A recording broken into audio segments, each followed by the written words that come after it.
Pria ini memiliki kebiasaan yang aneh, yaitu memakan daging manusia segar setiap hari. Dan untuk memastikan rasa dagingnya, dia khususnya menargetkan gadis muda yang berkulit putih dan cantik. Setelah menghancurkan tubuh korban, dia mengatur dengan rapi sesuai urutan masuk pertama keluar pertama. Makanan yang enak dia simpan di dalam freezer. Makanan yang tidak enak dia hancurkan dan beri anjing. Dia benar-benar mesin pembunuh dalam hal keanehan. Yang lebih menakutkan adalah, dia juga memiliki seorang kakak laki-laki.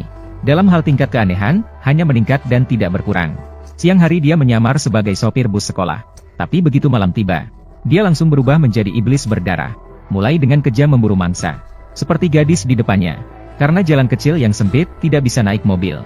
Ini menjadi buruan favorit yang paling disukai oleh Tuan Peu. Dengan alasan mengantar dalam perjalanan, dia terus mencoba membujuknya untuk naik mobil. Awalnya, gadis itu juga sangat waspada. Tapi sayangnya, si tua berhasil merayunya. Ditambah lagi dengan tanda yang mengurangi kewaspadaan seperti bus sekolah. Sulit untuk tidak memberikan perasaan bertemu dengan orang baik. Namun, setelah naik ke dalam mobil, semua suasana berubah. Lau Peu tidak lagi berbicara. Mobil mulai bergerak menuju daerah terpencil. Ketika gadis itu menyadari, semuanya sudah terlambat.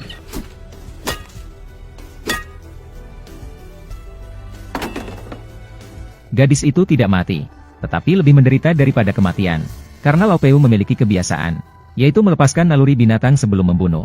Memainkan mangsanya di antara kedua kakinya, hingga tidak tertarik lagi. Kemudian mulai menikmati pembantaian. Jika dikatakan bahwa akhir dari setan adalah kematian, akhir cerita Peu yang lama itu, dapat dikatakan matinya membuat orang senang.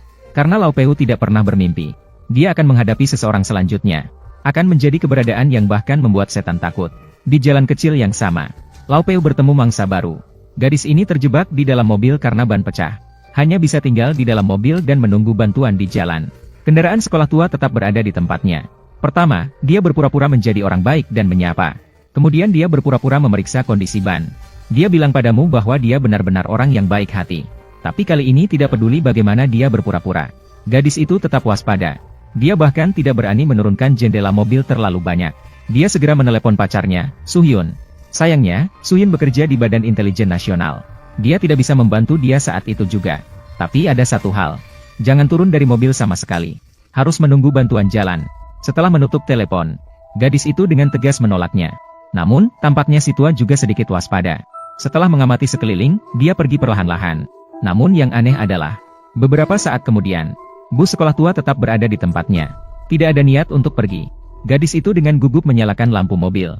Hasilnya,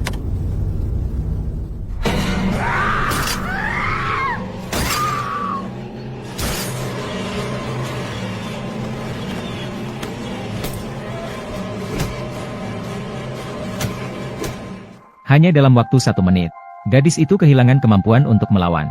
Seluruh mobil terasa seperti neraka. Tuan Park membawanya ke tempat pemotongan hewan.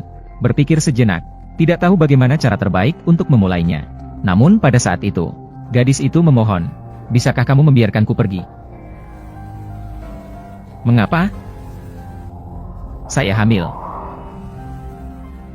Permohonan gadis itu, sepertinya itu mengguncang emosi Tuan Park. Namun bukan menjadi terharu, melainkan semakin bersemangat. Pada hari berikutnya, beberapa anak kecil bermain di tepi sungai. Tanpa sengaja menemukan sebuah kantong plastik hitam. Dia mengira ada barang berharga di dalamnya. Ternyata ketika dibuka, ternyata itu adalah sepotong telinga yang terpotong. Polisi segera tiba, dan melakukan pencarian intensif. Menemukan sisa-sisa kepala. Hanya adegan kekejaman dan kekejaman ini, membuat siapapun yang melihatnya terguncang. Saat kepala itu diangkat ke darat, baik Ijie maupun Siusian terkejut dan terpaku di tempat. Rasa putus asa dan kehilangan harapan muncul secara alami. Tidak ada yang tahu bagaimana Siwon bertahan. Ketika atasan melihatnya, Siwon sudah menghapus air matanya, dan mengambil cuti berduka yang cukup lama. Atasan tidak memperdulikannya, bahkan memberitahu Siwon untuk beristirahat lebih lama. Kembali bekerja setelah kondisinya membaik. Namun yang tidak diketahui atasan adalah, alasan Siwon mengambil cuti panjang, bukan untuk meredakan perasaannya sendiri, tetapi untuk memberikan batas waktu kematian kepada Tuan Park. Melalui informasi yang diperoleh dari kantor polisi, Siwon berhasil mengidentifikasi 4 tersangka. Mereka semua memiliki catatan kriminal, dan pernah muncul di sekitar tempat kejadian. Siwon tidak berbicara banyak. Dia mencari mereka satu persatu. Setelah menggunakan beberapa tindakan kekerasan, 2 di antaranya segera dieliminasi. Dan dia mengunci pandangannya pada Tuan Park.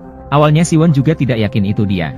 Namun setelah menyelidiki rumah Tuan Park, dia menemukan istrinya hilang. Hanya meninggalkan orang tua dan seorang anak laki-laki di rumah. Dan tidak kembali selama 6 tahun setelah pergi. Jadi orang seperti ini pasti memiliki gangguan psikologis.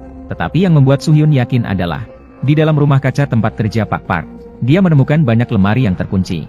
Cobalah bertanya, di tempat yang begitu sederhana ini, apalagi yang layak dicuri? Suhyun membuka lemari dengan paksa.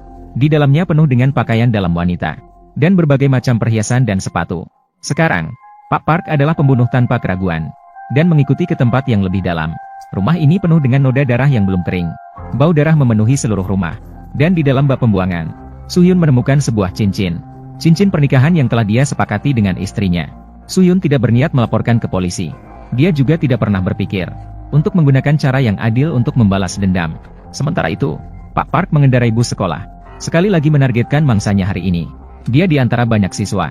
Dia tertarik pada seorang mahasiswi yang putih dan bersih. Menunggu hingga tidak ada orang di sekitar. Dia langsung mengikatnya kembali ke tempat tinggalnya sendiri. Semakin gadis itu berjuang, wajah jahat tua Peu semakin bersemangat. Juga di saat-saat terakhir ini, tiba-tiba suara aneh mengganggunya. Peu berhenti bergerak. Dia mengambil sabit di sampingnya dan pergi mengikuti suara itu. Setelah menyalakan lampu, terkejut menemukan Siusian yang menunggu di pintu. Peu menyadari bahwa dia terbongkar.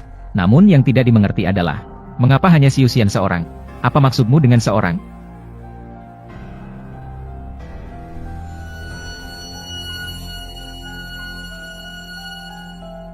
Melihat lawan tidak berkata-kata, keberanian Peu justru meningkat. Karena dia tidak mau bicara, maka dia akan membunuhnya tanpa bisa bicara.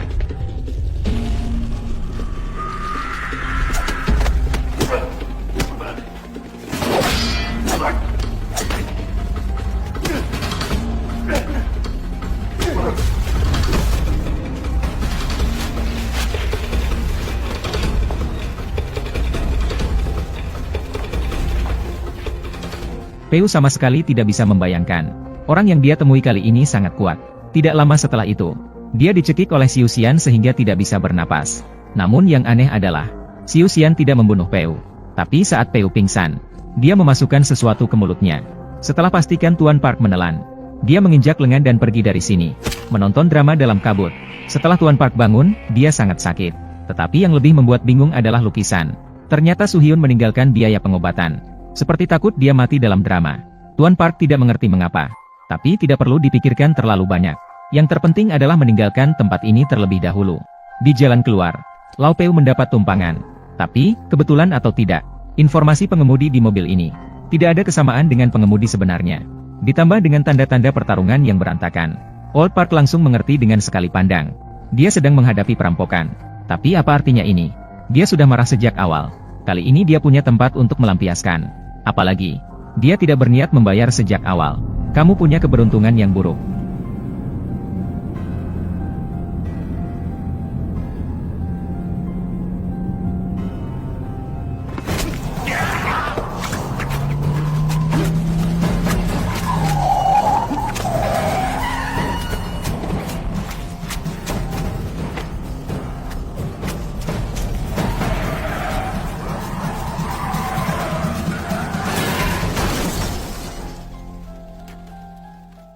Dua perampok itu mati.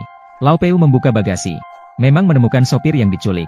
Tampaknya, perampok ini mendapatkan balasan yang pantas. Lao Peu tidak tinggal lama. Dia mengambil pakaian baru dengan mudah dan pergi ke kota. Karena lengannya masih patah, dia harus segera mencari dokter untuk memperbaikinya.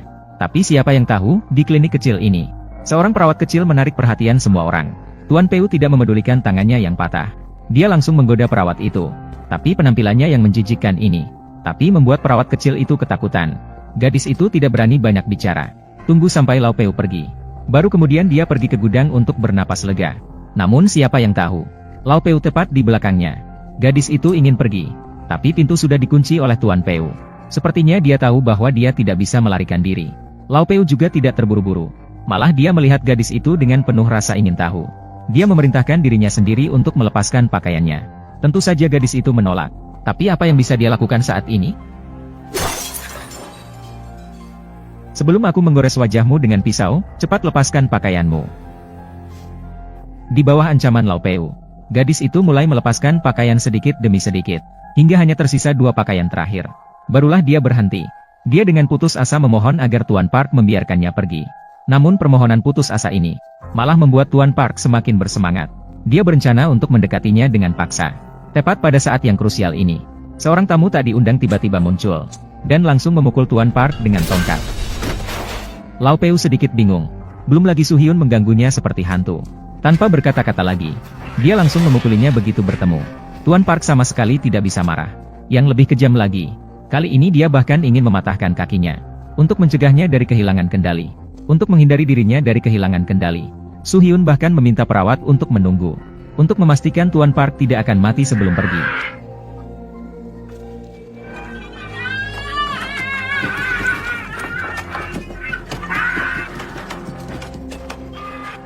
Old Park pingsan karena sakit. Ketika dia membuka mata lagi, dia sudah dibuang ke tempat yang terpencil dan tandus. Lau Peu sudah sangat yakin, pasti So Hyun telah memasang pelacak padanya. Sayangnya, memahami juga tidak berguna, karena pelacak So Hyun tidak ada di mobil, melainkan kapsul yang pernah diberikan padanya. Tidak peduli kemanapun dia pergi, dia bisa langsung mengetahui lokasinya, bahkan bisa mendengar apa yang dikatakan oleh lawan. Dia bisa tahu posisi pertama kali. Itulah jalan balas dendam So Hyun. Jangan mati secara langsung, melainkan dengan menyiksa sedikit demi sedikit, menghancurkan baik secara mental maupun fisik. Balas dendam yang sangat menghancurkan, seperti seorang pemburu yang menangkap mangsa, menangkap dan melepaskan lagi, menikmati sensasi menangkap dan menyiksa di dalamnya. Setelah memahami hal ini, Tuan Park juga tidak berniat memberikan kesempatan lagi, apalagi bagi orang gila ini.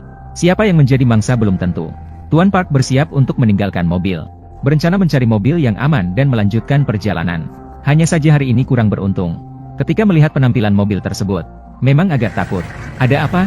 Apakah ada kecelakaan? Tuan Park melihat ke arah lawan, kemudian melihat ke arah tentara di belakang mobil. Lebih baik memutuskan untuk pulang sendiri. Tapi kali ini dia tidak pulang ke rumah, malah mencari adiknya sendiri. Seorang iblis pemakan manusia yang sama gila. Mereka juga memiliki seorang teman wanita.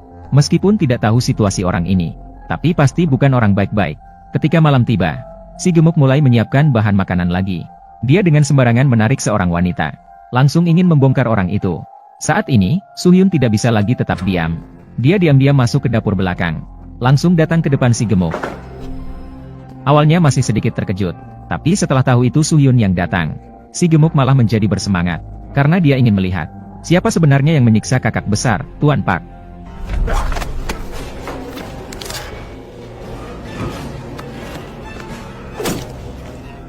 Sayangnya, si gemuk hanya memiliki kekuatan fisik, tapi dia tidak memiliki pengalaman bertarung. Dia sama sekali bukan lawan untuk Su Hyun. Tidak lama kemudian dia diikat, seperti orang lain yang dia perlakukan dengan kejam. Setan juga datang kepadanya seperti yang dijanjikan. Tapi ketika Su Hyun ingin melanjutkan serangannya, namun, Lau Peu masuk dengan senapan berburu. Su Hyun hanya bisa melarikan diri melalui jendela. Dia masuk ke kamar lain untuk mencari kesempatan lagi.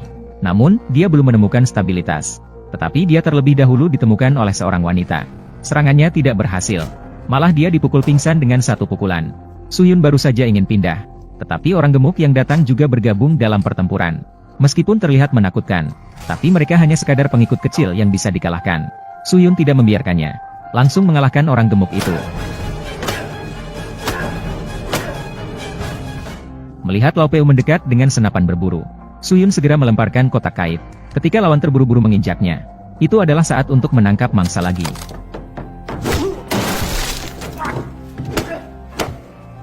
Menghantam belakang kepala Lau Peu, Su Hyun tidak tahu berapa kali dia memukul dengan keras. Bahkan dia sendiri agak bingung. Untungnya, beberapa akal sehat kembali. Dia akhirnya perlahan-lahan berhenti. Tidak mengherankan, ketika dia membuka mata lagi, Lau Peu kembali dilemparkan ke tempat yang terpencil. Meskipun tubuhnya sangat sakit, tapi dia masih tertawa seperti babi. Karena dia menyadari satu hal. Kenapa ada gelombang Siusian? Setiap kali bisa menemukan dia. Jika pelacak tidak ada di mobil, maka hanya ada satu kemungkinan, yaitu di dalam tubuhnya. Sekarang giliran Siusian panik. Dia belum pernah melihat seorang penjahat, jenis yang semakin terangsang oleh penyiksaan. Jelas, Lau Peu adalah yang pertama. Dan yang lebih sadis adalah, Lau Peu ingin menyatakan perang, ingin membalas, ingin merasakan kembali menjadi pemburu. Hei, kamu pasti mendengarkan. Kamu pasti sedang mendengarkan kan? Ah, rasanya sangat menyenangkan. Sepanjang hidupnya belum pernah melihat sesuatu yang begitu menarik. Jika kamu tidak membunuhku, kamu akan menyesal. Tidak perlu waktu lama. Selamat datang. Tunggu saja, aku akan mengajarkanmu apa itu penderitaan sejati. Selesai. Kali ini, Tuan Park tidak hanya mengetahui identitas Su Hyun, bahkan berasal dari berita. Mengetahui informasi lengkap tentang gadis itu. Dia menelan satu bungkus besar obat pencahar. Berhasil mengeluarkan alat penyadap itu. Membuat Su Hyun tidak memiliki kesempatan untuk mengikuti. Dan tujuannya selanjutnya hanya satu, yaitu pergi ke rumah gadis itu. Memberikan pukulan berat kepada Su Hyun. Sayangnya, Su Hyun tidak tahu apa yang dipikirkan Tuan Park. Sekarang dia kehilangan arah. Seperti lalat tanpa kepala yang berputar-putar.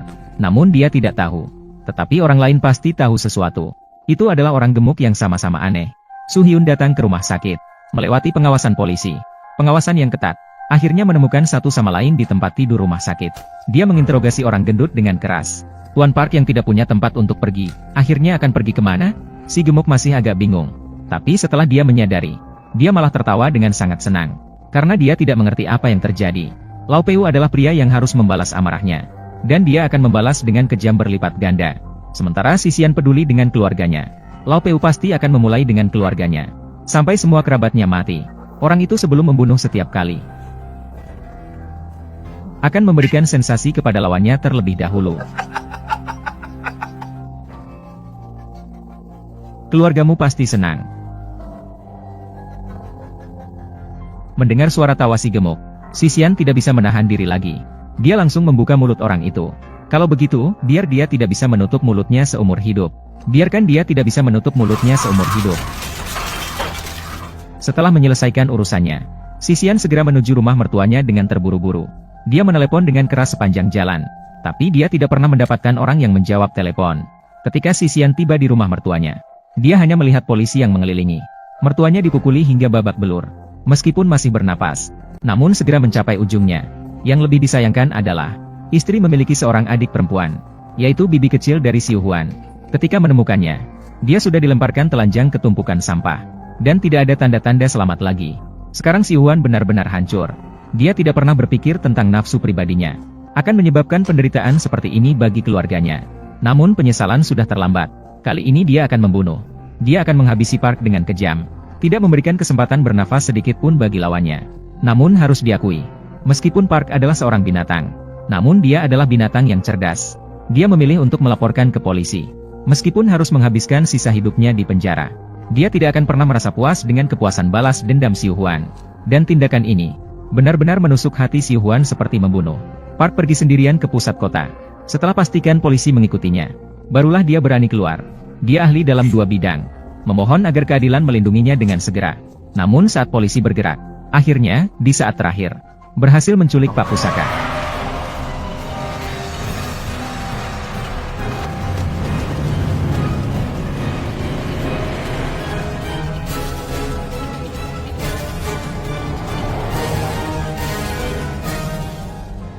Di tempat istri meninggal, Ji Hyeon telah menyiksanya berkali-kali. Tapi tidak peduli seberapa sakitnya. Tetapi tidak pernah mendengar permohonan maaf yang tulus. Seolah-olah di dunia Pak Pusaka, hanya ada pembunuhan dan pembunuhan tanpa henti. Ji Hyeon tidak berbicara lagi. Dia meminta Pak Pusaka menggigit tali. Setelah tali melingkar di sekitar pintu, tepat menggantungkan pisau penggal di atas kepala. Asalkan Pak Pusaka membuka mulutnya, pisau penggal itu pasti akan jatuh. Tapi jika tidak melepaskan, maka harus bertahan dengan penderitaan di depan neraka. Meskipun akhirnya sama saja. Tapi sebenarnya tujuan Ji Hyeon adalah membuat Tuan Park merasakan keputusasaan mendekati kematian. Tapi siapa yang tahu pada saat berikutnya, malah membuat semua orang terkejut. Hanya melihat setelah dia pergi, keluarga tua Park tiba-tiba muncul di sini. Ternyata sebelum balas dendam, Xiu Huan sudah merencanakan semuanya.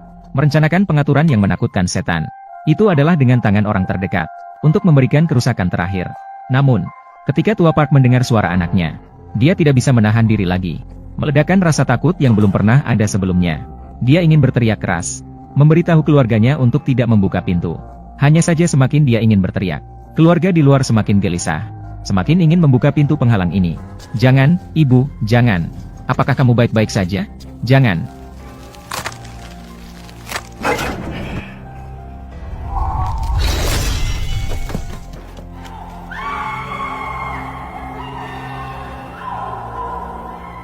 Lau Peu sudah mati. Balas dendam Xiu Huan juga berhasil. Namun, balas dendam ini datang dengan sangat menyakitkan. Film ini berjudul Melihat Iblis. Tapi pada akhirnya, siapa yang sebenarnya iblis? Apakah itu tua Park yang membunuh tanpa belas kasihan? Apakah Shou Yun yang menghukum orang jahat? Saya kira tidak demikian. Lao Peu adalah seorang dengan gen kekerasan. Dia adalah seorang penjahat yang tidak mengikuti hukum dan kemanusiaan. Tindakannya menakutkan. Namun, dia akan ditindas oleh orang yang lebih kuat. Jadi, dia hanya seorang penderita gangguan mental. Namun, melihat Shoyun, apakah dia juga setan? Seseorang dengan kecerdasan tinggi. Seorang pejabat tinggi yang bekerja di CIA. Seseorang yang ingin membalas dendam atas kematian istrinya. Seseorang yang berusaha dengan segala cara untuk mendapatkan kembali perasaan keberadaan istrinya. Bagaimana orang seperti itu bisa menjadi setan? Sebenarnya, tindakan Shoyun tidak salah. Dalam kehidupan nyata, siapa yang rela menderita begitu banyak penderitaan tanpa bertindak? Hanya saja, yang tidak dilihat oleh Shoyun adalah hatinya, yang menyimpan binatang buas yang lebih kuat daripada kebaikan. Seperti seorang determinator. Dia tahu dia akan kalah. Dia tahu akhir yang menantinya pasti akan hancur. Namun di dalam hatinya ada binatang liar yang selalu menipunya sendiri. Mendorongnya untuk bertindak dengan cara yang bertentangan dengan keinginannya. Akhirnya membuatnya terjerumus ke dalam jurang. Setiap orang memiliki sisi baik dan jahat dalam hatinya. Sebagian besar orang akan menekan binatang buas yang jahat di dalam hatinya, menunjukkan sifat kebaikannya. Sebenarnya balas dendamnya sangat mudah bagi Suhyun. Dia hanya perlu membunuh Oh Bok dengan satu tebasan, untuk mencapai hasil akhir yang diinginkannya. Namun dia tidak melakukannya. Malah dia bermain permainan kucing dan tikus. Ingin merusak lawan secara perlahan secara mental. Namun justru dalam proses ini, dia mulai kehilangan dirinya. Kehilangan hukum, kehilangan nurani dan sisi kemanusiaannya. Membuatnya menjadi iblis dan melawan iblis. Bahkan jika ayah mertua dan adik iparnya dibunuh, masih ada keyakinan balas dendam yang menghantuinya. Mengakibatkan Suhyun tidak pernah menelan kekecewaan ini. Sampai setelah Lao Peu mati sepenuhnya. Dunia dalam hatinya juga hancur seketika. Akhirnya dalam kegelapan, melihat binatang buas yang menguasai seluruh hatinya. Melihat dengan jelas semua yang telah dilakukannya. Inilah mengapa pada akhirnya, Old Park mengatakan satu kalimat padanya. Aku tidak ada rasa sakit. Di tempatku ini, aku tidak bisa mendapatkan apapun. Kamu sudah kalah. Ya, Xiu Xian yang tampak sukses. Sebenarnya dia kalah dengan tuntas. Dibandingkan dengan Lao Peu yang tidak memiliki hati nurani, Xiu Xian bisa dikatakan kalah dengan malu-malu. Meskipun sutradara membuat film tentang balas dendam, tapi sebenarnya ingin memberitahu semua orang. Balas dendam juga membutuhkan banyak pengorbanan yang menyakitkan. Jangan lupa, ketika kamu menatap jurang, sebenarnya jurang juga menatapmu. Jadi, jika hidup tidak berjalan sesuai keinginan, jangan menatap jurang. Hiduplah dengan baik, hanya dengan menjadi lebih baik dan kuat. Itu adalah